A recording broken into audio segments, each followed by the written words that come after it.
और नाम ने फिर जीवन में निष्ठा पैदा कर दी। ये निष्ठा का मतलब होता प्राण निकल जाए तो ही नाम स्फुरण बंद हो, अन्यथा नाम स्फुरण बंद नहीं हो सकता, चाहे काटना शुरू कर दो। नाम स्फुरण, इसे निष्ठा कहते हैं।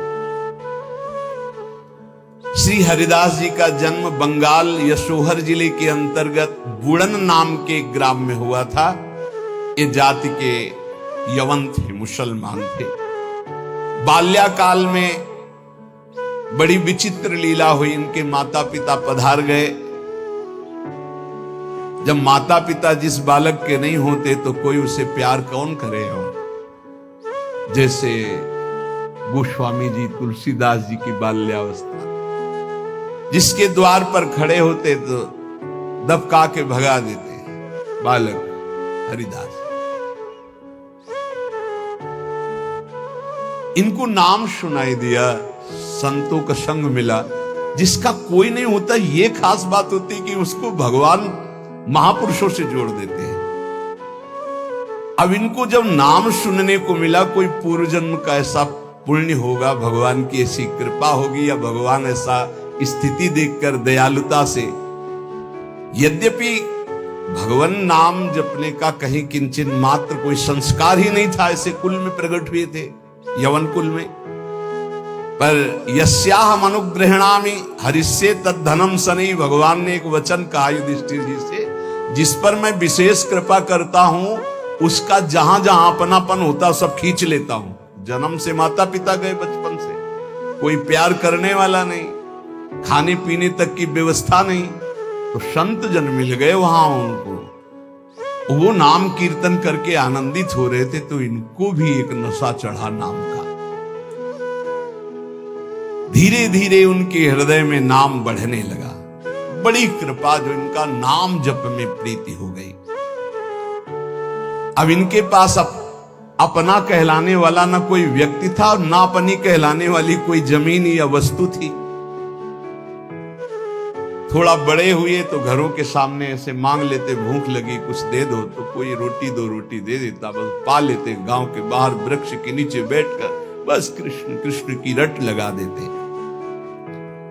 24 घंटे में एक बार मांग लेते, जो मिल जाता खा लेते, खूब नाम जप करते।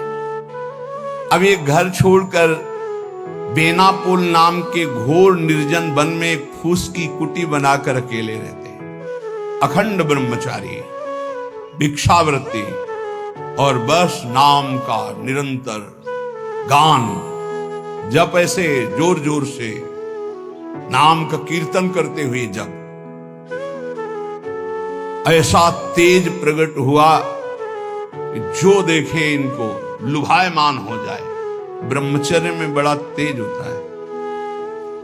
अगर शरीर रोग ग्रसित ना हो और संयम से चल रहा है, तो लाखों करोड़ों के बीच में उसका अलग चेहरा दिखाई देगा कि ये अलग है। ब्रह्मचारी का पहचान होती, वो चिकनाहट से नहीं होती पहचान। चिकनाहट तो अभक्ष पदार्थ खाने वालों के भी चेहरे में होती है। उसका तेज, उसके नेत्र, उसकी वाणी, उसका आकर्षण, लाखों में अकेला वो नजर आएगा। आजकल के 13-14 वर्ष के नए नए बच्चे ऐसे गंदी वासनाओं के शिकार हो रहे हैं, बड़ा हृदय पीड़ित होता है। छोटे छोटे बच्चों को गलत शिक्षाएं बच्चों से मिल गई या मोबाइल से मिल गई, सर्वस्व नाश कर रहे। जिस समय लावण्य प्रकाशित होने की नवकिशोर अवस्था, उसी समय नष्ट हो जाते हैं। जो देखता ठाकुर हरिदास जी को प्रभावित हो जाता। क्या दे दूं, ऐसा लगता क्या दे दूं, कैसे हमसे बात करें, ये हमारी तरफ हेर ले, नेत्र नीचे, बस नाम चल रहा है। जब भिक्षा के लिए जाते तो प्रभावित होकर लोग, एक समय था कि दबका देते, एक समय था मांगने से एक आध रोटी, लोग हाथ जोड़े खड़े रहते, हमसे ले, हमारे पास बैठ के पालो।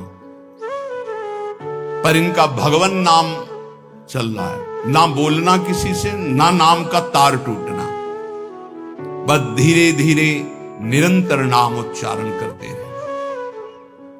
भगवान नाम का इतना प्रभाव पड़ा कि जहां वो बैठ जाते वो स्थान पवित्र हो जाता, वहां लोगों को शांति मिलने लगती। ये प्रभाव होता है। इनका यश फैलने लगा दूर दूर तक। अब लोग इनके दर्शन करने के लिए आने लगे। तो जब लाखों की श्रद्धा होती तो 10-5 ऐसे दुष्ट स्वभाव के होते हैं कि उनको ईर्ष्या होती, जलन होती है, अपने आप होती। महापुरुषों से उनको जलन होती है, भगवान की लीला होती है। क्या लीला होती है? डंडे में ही झंडा फहराया जाता है। तो ये जो दुष्ट लोग ईर्ष्या करके भक्त को सताते हैं, ये डंडे का काम करते हैं, उनका यश फहराते हैं। जो दुष्ट और ईर्ष्यालु लोग हैं उनको असह्य हो गया यश। लाखों लोग जब हरिदास जी के दर्शन के लिए हो, तो उसमें से ऐसे भी लोग थे जिनके भारी ईर्ष्या पैदा हुई, कैसे इनको नष्ट किया जाए। ये ऐसे होते हैं ईर्ष्या। पूज्य उड़िया बाबा का जब वृंदावन में यश प्रकट हुआ तो कुछ लोगों ने चंदा इकट्ठा करके बाबा की बीच सत्संग में नाक काटने के लिए आदमी तय किया। वो आदमी चाकू छुपा के गया प्रणाम करने की मुद्रा, और ऐसे जीव तो वहां उनके पार्षद जो मोरछली डरा रहे थे बहुत सावधान, तत्काल पकड़ते पकड़ते चावल भर नाक में चाकू चले गए। बाबा उनको तत्काल एकांतलय गुफा में ले गए और कहा, भैया हमने कभी कोई कट वचन आपको कहा क्या? तो रो पड़ा, बोले बाबा पैसे में, गरीब आदमी हूं मैं, पैसे में बिक गया, मुझे अमुक ने इतने रुपए दिए हैं और कहा इसके बाद इतने रुपए और देंगे, मैं हाथरस का हूं, मैं गरीब आदमी हूं, केवल पैसे के लिए काम, मैं आपको नहीं जानता था पर हमसे कहा गया कि जाइए और ऐसा कर। बाबा मुझसे बहुत गलती। बाबा ने कहा कोई बात नहीं है, कुछ पैसे अपनी तरफ से दिलाए और कहा हाथरस की गाड़ी में बैठा के आओ। अपने जनों से कहा कसम हमारी है अगर इसको एक शब्द भी कहो, तो सम्मान पूर्वक उसे हाथरस सुरक्षित भिजवा दिया। अकारण द्वेष मानने वाले पैदा हो जाते हैं जब किसी का यश होता है। कैसे इनका यश नष्ट हो? ये ईर्ष्यालु एक रामचंद्र खान नाम के बड़े जमींदार थे। यार हमारे पास तो जमीन रुपया पैसा कोई नमस्कार नहीं करता है, 2 रोटी मांग के खाने वाला नाम जपती, इसको जिसको देखो प्रणाम करता चल। ये लगता लगे कौन भाई? बोले बाबा जी। बाबा जी तो एक लगता है क्या यार, मतलब बाबा जी क्या है? उसको लगा मैं जमींदार हूं, रुपया है पैसा है, हमें तो कोई नमस्कार नहीं करता है, इसको जो देखो नमस्कार कर रहा है, कैसे इसका यश नष्ट करूं? तो पहला बाण होता है कामिनी। जब कभी किसी को नीचा दिखाना होता है, ऐसा होता है। जब कभी किसी का यश होता है तो विविध प्रकार की माया के पार्षद अपना प्रयास करते हैं। तो उसने विचार किया कि इसका कैसे नाश किया जा सकता है, कैसे नीचा दिखाऊं, इसके बड़े हुए यश को कैसे मिट्टी में मिलाऊं। जमींदार तो था ही, पैसे थे ही। उसने विचार किया कि इनके पतन करने के लिए, इनका पतन भी करूं उपहास भी करूं, दोनों बातें हो जाएंगी। उसने नवीन अवस्था की वैश्या 2 जो उसके परिचय में थी, उनमें से एक को देखा जो बहुत प्रवीण, बहुत सुंदर, बहुत चालबाज, चतुर। उसे कहा जितना रुपया चाहोगे उतना देंगे, बस इनकी कुटिया में जाओ, इनको पतित कर दो, फिर हम अल्लाह मचा देंगे और तुम हां बोल देना। वो पैसे में बिकने वाली उसको तो क्या, पर सीमी की चाप सके को ताशु, बड़ रखवार रमापति जाशु। जिसके बड़े रक्षक भगवान है उसको कौन पतित कर सकता है, नीचा दिखा सकता है। एक बार गदाधर भट्ट जी का बहुत बड़ा यश फैला हुआ था। जब वो सत्संग करते तो लोग, हजारों लाखों लोग सत्संग का आनंद लेते। तो उसमें एक कल्याण सिंह नाम के जमींदार धनी मानी आते थे। अब सत्संग में संयम की चर्चा होती, तो जब से सत्संग सुना उन्होंने अपनी पत्नी से बात नहीं किया। गृहस्थ धर्म का जो संयोग है उन्होंने बात ही नहीं की। पत्नी ने देखा कि हमारे वर्षों होते जा रहे हैं और हमारे पति हमारे हाथ से गए, यद्यपि उनके सौम्य बर्ताव, बड़ा साधुता का बर्ताव, पर वो काम से पीड़ित होकर के हमारे जीवन में आग लगाने वाला एक गदाधर भट्ट जी हैं। अगर ये कथा न करते तो हमारे पति का स्वभाव न बदलता और हमारा जीवन गृहस्थ धर्म नष्ट न होता। देख लेंगे हम इनको। और वो जमींदार धन था। एक भिखारिन गली में जा रही थी मांगते हुए, बुलाया उसको और गर्भवती थी। बोले तुम्हारे गर्भ का खर्चा, परिवार का खर्चा जब चाहोगी उतना धन देंगी, बस एक बात है। उसने विचार किया कि अगर गदाधर भट्ट पर अश्रद्धा हो जाएगी तो मेरे पति पुनः वापस हमें मिल जाएंगे, क्योंकि उन्हीं की बात पर वो आकर के ब्रह्मचर्य रह रहे हैं, संयम से रह रहे हैं। बोले तुम कथा के बीच में जाओ और कह दो जब ये नहीं था तब तो खूब आते थे और जब ये दे दिया तो आने बंद कर दिया, अब क्या व्यवस्था होगी इसकी, बस इतना तुझे बोलना है। वो जानती थी इतना बोलेगी कि लाखों की अश्रद्धा हो जाएगी। खूब सत्संग का रंग जमा हुआ था। इतने में वो आई और ऐसे सामने खड़ी हो गई। सब लोग आश्चर्यचकित। थोड़ा अच्छा कपड़ा पहना दिया था उसको। उसने कहा महाराज अब तो प्रवचन में लग गए, जब गर्भ नहीं था तो खूब आते थे और जब गर्भ रह गया तो अब आए नहीं, इसका पालन कौन करेगा। बोले आराम से बैठो, जिसने गर्भ दिया अवश्य पालन करेगा, हर व्यवस्था होगी। बिल्कुल, वो तो कोई आश्चर्य उनको नहीं हुआ। वो समझ गए कि भगवान का कोई खेल है। उनका आराम से बैठो, पक्का जिसने गर्भ दिया उसका पालन करेगा। बोले बातों में मत फुसलाइए, आप समझ रहे हैं ना। अब काना फूसी हुई, ऐसा भी है, हम तो ऐसा नहीं। अरे बोले हम तो पहले कह रहे थे। अब उनमें जो तर्क वाले, संशय वाले थे उनके गुट होने लगे, चर्चाएं होने लगी।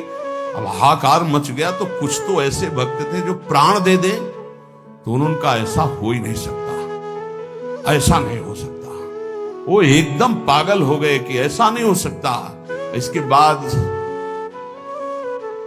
धीरे से सामने से गए, उसको इशारा किया बैग के लिए। वो उठी, पीछे आई, ये सत्य बोल, अगर सत्य नहीं बोली तो उसने कहा कि हमें क्षमा किया जाए। जब भय चारों तरफ से 50 आदमी श्रद्धालु कि मैं मर सकता हूं लेकिन मार नहीं सकता, ऐसा समझ गई कि मार डाली जाऊंगी। तो उसने कहा एक कोई कल्याण सिंह गए इनमें कथा सुनने वालों में, राजपूत थे तो तलवार और सब। वहां मेरा नाम। बोले तो आपकी पत्नी ने इतनी हमको स्वर्ण मुद्राएं दी है और इतनी बाद में देने, केवल ये बोलने कहा था सो मैं बोल चल सभा में बोल। सभा में बुलवाया और भागे अपनी पत्नी के। गदाधर भट्ट जी ने कहा यही कथा सुना। अरे वो तो विकार से पीड़ित हो रही, तुम तो सत्संगी हो, धैर्य धारण को कुछ नहीं। क्या ये भगवान की अनुकूल प्रतिकूल माया की लीलाएं होती रहती। शांत पुनः सत्संग सुनो और कहा मैं वचन दो हमारे सामने कि तुम अपनी पत्नी को एक शब्द भी नहीं कहोगे।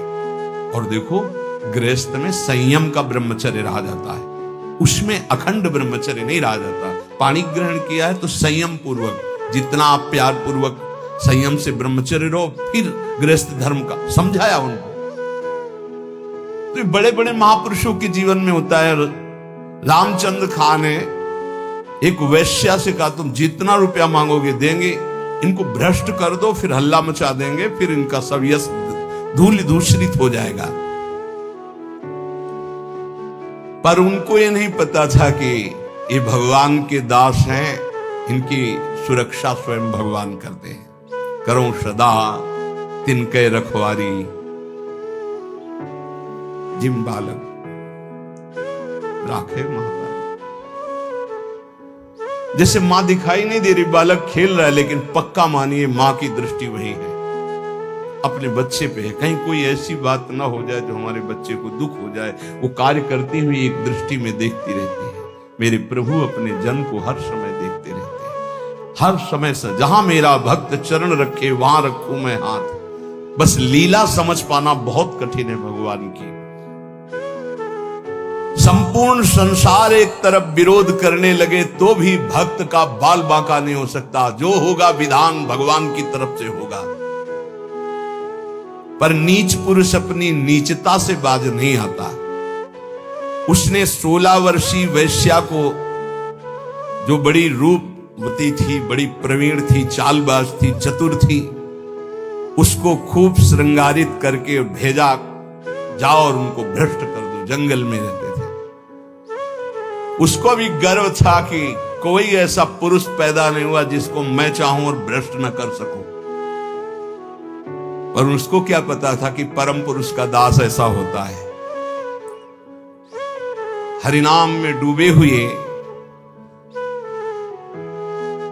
श्री ठाकुर हरिदास जी उसकी कुटिया में गए। ठाकुर हरिदास जी कृष्ण शांत बैठे हो अपने कृष्ण कृष्ण, बार बार बोलना चाहती कुछ बात कर, हरे कृष्ण। सुबह से गई, पूरी शाम हो गई, कृष्ण कृष्ण कृष्ण। जहां वो कुछ बात करने को होती, मान हमारा नाम पूरा हो जाए, फिर वहां 1000-2000 नाम थोड़ी, लाखों की संख्या में 3 लाख नाम तो जोर जोर से जपते। वो बार बार बैठी उनकी मुख कांति को देखती रहती, बैठी रही। शाम हुई, सोचा रात्रि में बात तो हो ही जाएगी। वैसे तो 3 लाख नाम जप करके फिर लघु शंका आदि कभी उठते, आज उठे ही नहीं, पूरी रात्रि भी नाम चल रहा है। वैश्या फिर गई, श्रृंगार वंगार करके फिर दोबारा आई, फिर नाम कीर्तन। जब बीच में बोलने की बात करती तो हरे कृष्ण। कितनी कृपा वैश्या को, ऐसे महापुरुष को बराबर देख रही, उनका नाम सुन रही।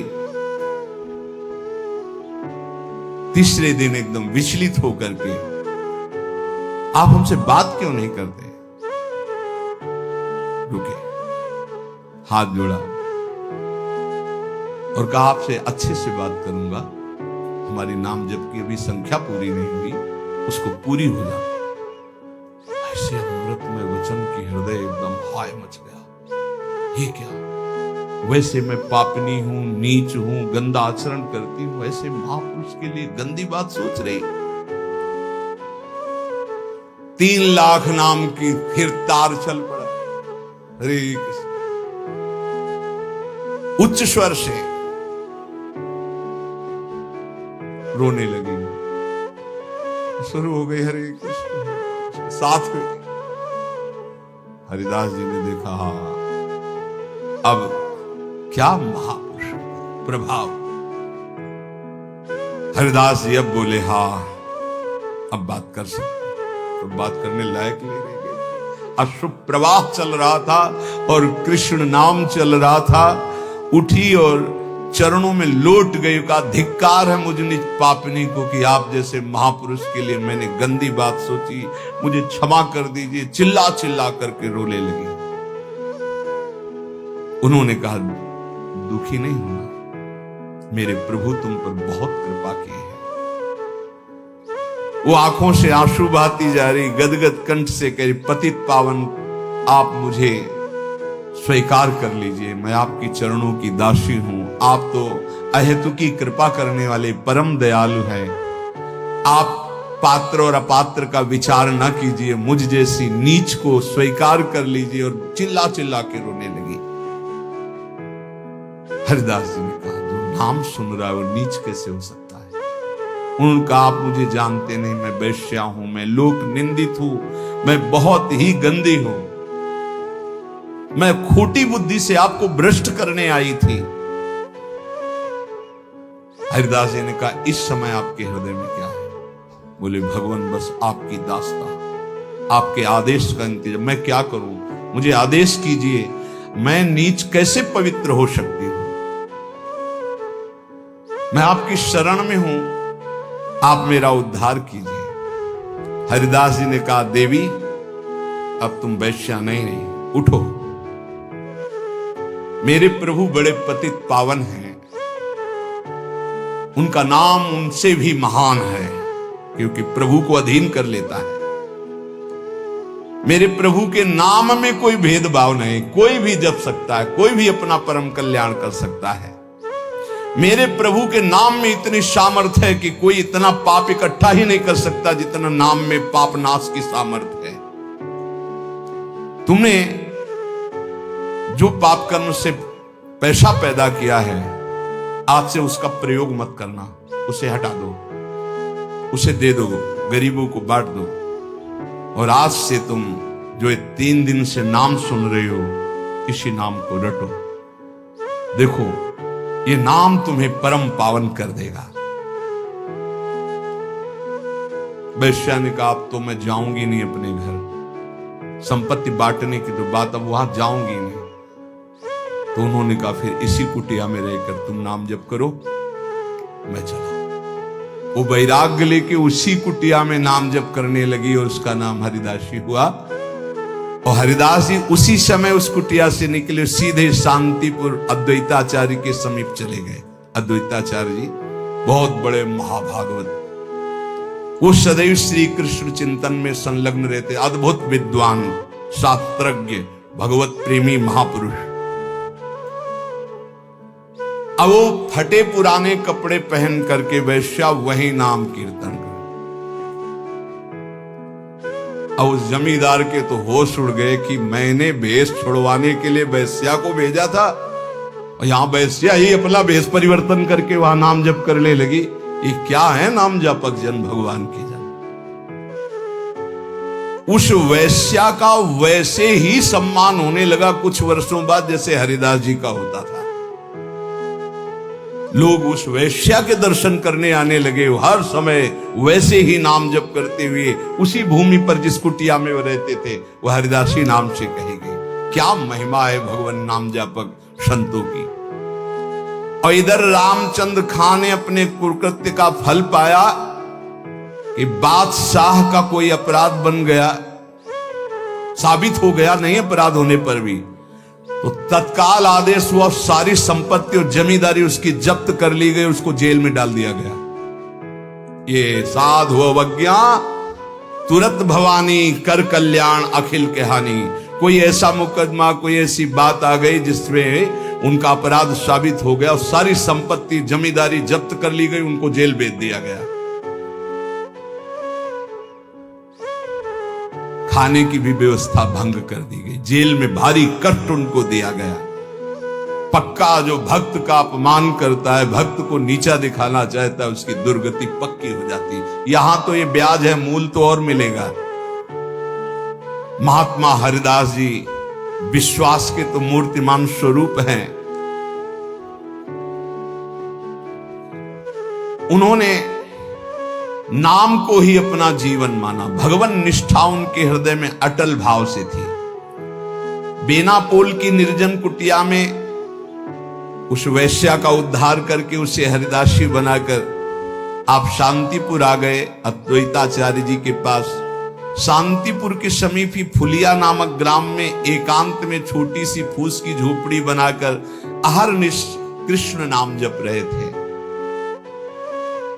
उस समय बादशाह यवन ही था और वहां के बड़े बड़े काजी अधिकारी यवन ही थे। भारी अत्याचार उन लोगों का था, यहां तक कि उनके धर्म के विरुद्ध कोई चू नहीं बोल सकता था। सत्ता थी। अब जब वहां काजी को पता चला कि रात दिन ये नाम जप करता है और यवन धर्म से इसका जन्म है, तो उनके मन में आया कि इसको दंड दिलाया जाए, कि बड़ा इसका सम्मान हो रहा है।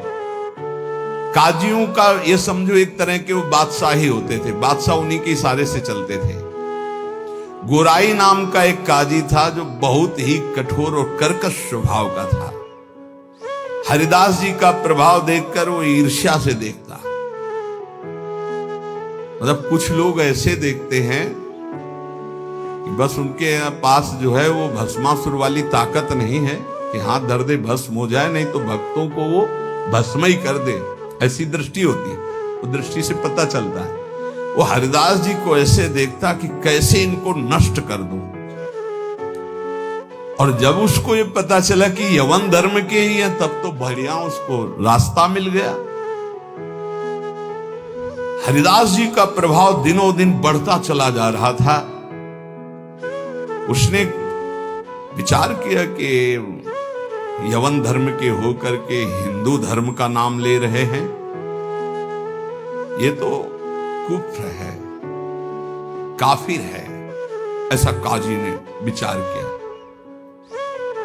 इसे बादशाह के सामने पहले पेश करें, फिर इसको दंड निर्धारित करें। गुराई काजी ने विरुद्ध राज दरबार में अभियोग चला दिया ठाकुर हरिदास जी की। राज आज्ञा हुई तत्काल गिरफ्तार किया जाए, क्योंकि बादशाह यवन था। हथकड़ी बेड़ियों से जकड़ लिए गए ठाकुर हरिदास जी। ये डरना नहीं, ये डिग्री वालों की बात है जो उच्च कोटि के महापुरुष है। तुम मत सोच लेना कि हम राधा राधा जपेंगे तो ऐसा नहीं। भगवान वो सामर्थ्य देते, जो प्रहलाद जी को सामर्थ्य दी, वही ऐसे भक्तों को सामर्थ्य देते। ऐसा नहीं है कि अपने सामर्थ्यहीनों को ऐसा प्रश्न कर, ऐसा नहीं, डरना नहीं कि भगवान बड़ी भारी परीक्षा लेते हैं। हथकड़ी बेड़ियों से जकड़ लिए गए और इनको पेश किया गया निरपराध हरिदास जी को अपराधी की तरह। बादशाह ने देखा 9 युवक तेज से प्रभावित, मानो पूरा सभा आश्चर्यचकित और आलोकित हो गई हो, प्रभावित हो गए। जो यवन बादशाह थे, और कहा सम्मान से इनको बैठा ला जाए। आसन दिया गया, आसन पे बैठे। हरिदास जी जब बैठ गए तो बादशाह ने कहा कि आपने स्वाभाविक धर्म परिवर्तन किया है। तुम्हारा जन्म तो मुसलमान के घर में हुआ है, और ये तुम्हारी, जैसे अपने भगवान का नाम लेते हैं, जैसे अपने भगवान का नाम लेके बोले कि तुम्हारी तो कृपा ही जो है, जो यवन धर्म में तुम्हारा जन्म हुआ। बादशाह ने कहा तुम काफिरों का आचरण क्यों करते हो? इससे तो तुम्हें नर्क जाना पड़ेगा। मुझे बड़ी दया आ रही तुम्हें देखकर, दंड देना नहीं चाहता, फिर भी तुम तौबा बोलो, प्रायश्चित करो और कलमा पढ़ो, छोड़ो इसे, तो तुम्हारे दंड में हम कुछ कमी कर सकते हैं।